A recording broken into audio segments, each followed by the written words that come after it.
सफर हो सुहाना जो आपके मन के मैल को दूर कर दे, तो उसमें बेझिझक निकल पड़िए। देर मत कीजिए, क्योंकि your money will return but your time want. कहाँ लोग दूसरे दूसरे हिल स्टेशन पर जाते हैं, असली सुकून तो हमारे बिहार में है। अभी हम लोग आए हैं राजगीर, जो जाना जाता है मगध काल से, यानी कि महाभारत के टाइम से। और ये सिर्फ अपनी खूबसूरती के लिए नहीं, बल्कि काफ़ी हिस्टोरिकल लोकेशंस के लिए भी जाना जाता है।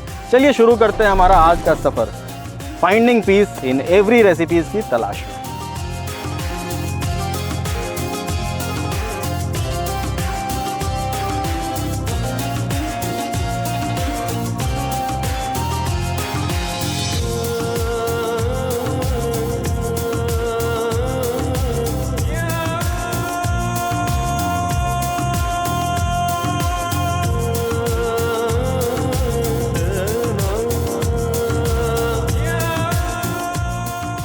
कहते हैं शांति और अहिंसा की तलाश में सिद्धार्थ गौतम राजा होते हुए भी सारे मोह माया को त्याग दिए थे। आज हम लोग भी उसी शांति की तलाश में आए हैं, विश्व शांति स्तूप में।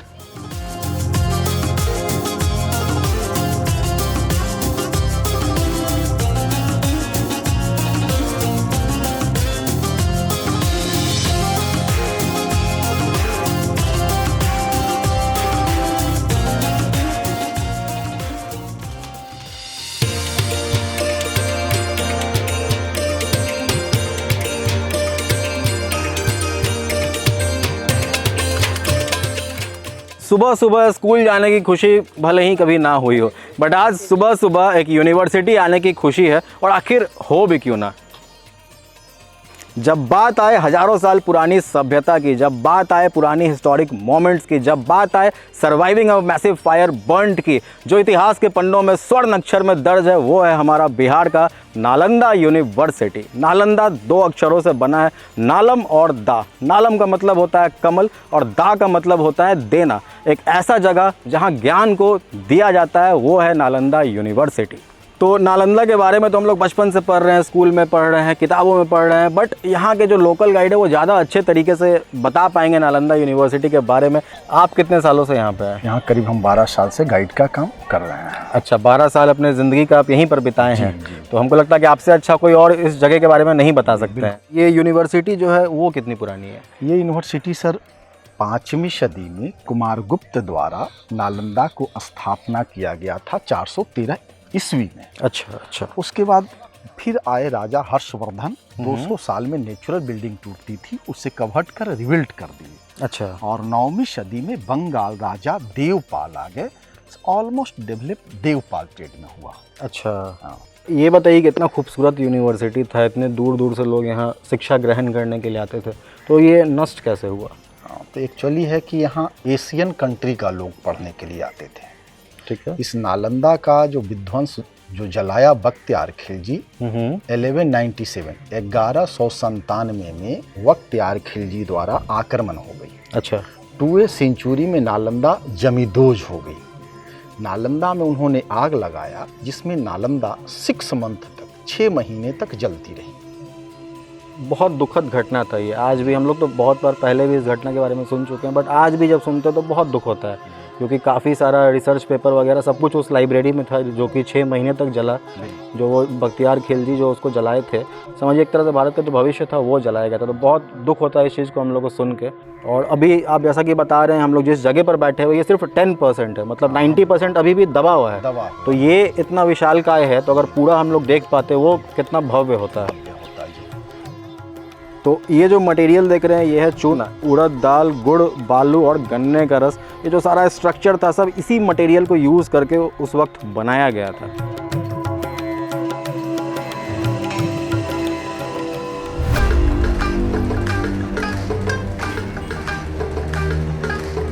तो राजगीर और सिलाओ लोग सिर्फ शांति की तलाश में नहीं आते, एक जायके की तलाश में भी आते हैं, और वो है इंडिया का प्रसिद्ध खाजा।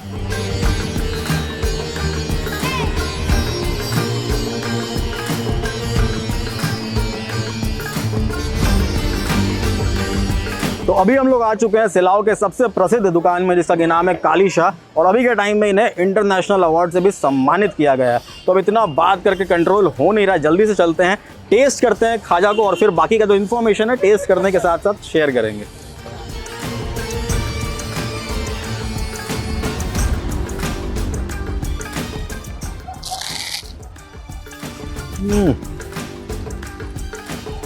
आप दुनिया में कहीं भी खाजा खा लीजिए, लेकिन अगर आपको जानना है कि असली खाजा होता क्या है तो आपको सिलाओ ही आना पड़ेगा। ये कहीं और नहीं मिल सकता है। बाहर से जैसे ही आप पहला बाइट लीजिएगा, एक क्रंच वाला फीलिंग जो है वो आपको आएगा, थोड़ी ही देर में तुरंत वो घुल जाएगा। मतलब आप देखेंगे तुरंत क्रंच आया, तुरंत हम आपसे नॉर्मली बात कर रहे हैं, तुरंत वो जाके मुंह में घुल गया। मिठास भी बहुत ज़्यादा नहीं होता, इसलिए एक टिप है, कभी भी खाजा खाएं, स्पेशली अगर सिलाओ का खाएं तो एक ना लें, क्योंकि एक में मन भरने वाला नहीं है। कम से कम 2-3 बैकअप में ले के रखें अपने लिए। बेहतरीन स्वाद, मतलब शब्दों में बयान नहीं किया जा सकता, ऐसा स्वाद है इसका। मिठास बहुत हावी इसमें नहीं होता है, ज़रा सा आपको मिठास मिलेगा, थोड़ा सा इसमें आपको क्रंच मिलेगा। और ज़रूरी नहीं कि आप सिर्फ मीठा खाजा खाएं, 2 अलग अलग वेरिएंट होता है। आप मीठा भी खा सकते हैं, शाम में चाय वाय के साथ अगर खाना है आपको तो आप नमकीन खाजा जो है वो भी खा सकते हैं। तो अभी हमारे साथ है यहाँ के जो ओनर है संजीव जी। संजीव जी नमस्कार। नमस्कार। तो थोड़ा ये बताइए कितनी पुरानी दुकान और कैसे इस चीज़ की शुरुआत हुई? ये शॉप 200 वर्ष से ऊपर हो गया है। 200 साल हो 200 चुका साल से है। ऊपर हो गया अच्छा। है, ठीक है ना। हम लोग 5-6 पीढ़ी से चला रहे हैं इसको, ठीक है। और इसको मेरे दादाजी काली साहब से वही ने खाजा का आविष्कार किए थे, ठीक है। और इसका नाम खाजा का आविष्कार करने वाला आपके जी दादाजी हैं? दादाजी थे। और इसका नाम पहले था खजोली, ठीक है ना। और महात्मा बुद्ध भगवान लौट रहे थे तो यहाँ रुक के वो पूछे कि नाम क्या होना चाहिए, तो महात्मा बुद्ध ने नाम रखे हैं खाजा। अच्छा, तो मतलब भगवान बुद्ध राजगीर की तरफ जा रहे थे। इसका नाम पहले था खजूली, लेकिन महात्मा बुद्ध का ही नाम है, खाजा नाम पड़ा है। धर्म और कर्म की बातों से याद आई कि सबसे बड़ा कर्म है स्वादिष्ट भोजन करना। So we have reached our destination to try the very famous anarsa and tilkut of Gaya. तो अभी हम लोग आए हैं जोहड़ी जी तिलकुट भंडार के पास, जो कि पूरे गया में फेमस है अपने तिलकुट और अनरसा के लिए। तो आइए बात करते हैं जो यहाँ के मैनेजर है राजकुमार जी से और थोड़ा कुछ इन्फॉर्मेशन लेते हैं इनसे। नमस्कार। तो ये बताइए कि तिलकुट अभी मिल पाएगा कि नहीं? अभी तो तिलकुट नहीं मिलता है। नवंबर में नया तिली आ जाता है सर। अच्छा। नवंबर में तिली, ठंडे के समय में तिलकुट बनता है, सस्ता तिल लगता है। अच्छा, वो टिकाऊ के लिए होता है, 15 दिन 20 दिन के रख के ठीक खा सकते हैं। ठीक है, तो तिलकुट है और एक और आपके पास मिलता है अनरसा। अनरसा, तो अनरसा कितने तरह का होता है? अनरसा 2 किस्म का होता है। अच्छा। एक सादा अनरसा होता है, एक खोबल अनरसा होता है। As we say, there is no way to peace, there is only peace। और उसी पीस की तलाश में आज हम लोग आए हैं Mahabodhi temple, representing a small hut of Bihar, which is known for meditation and chanting।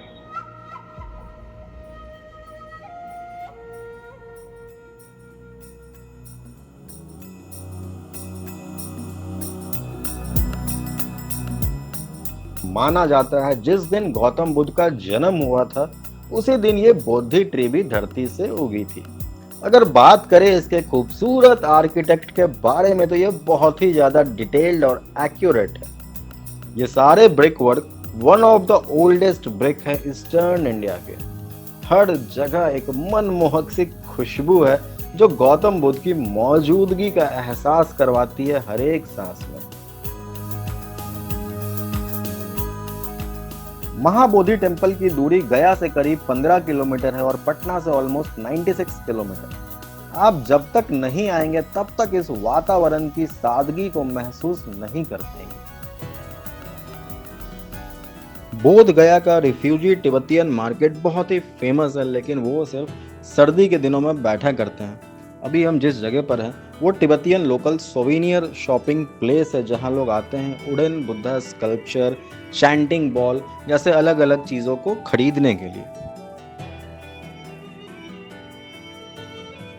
ये कोई मामूली सफर नहीं था, ये शांति की खोज थी।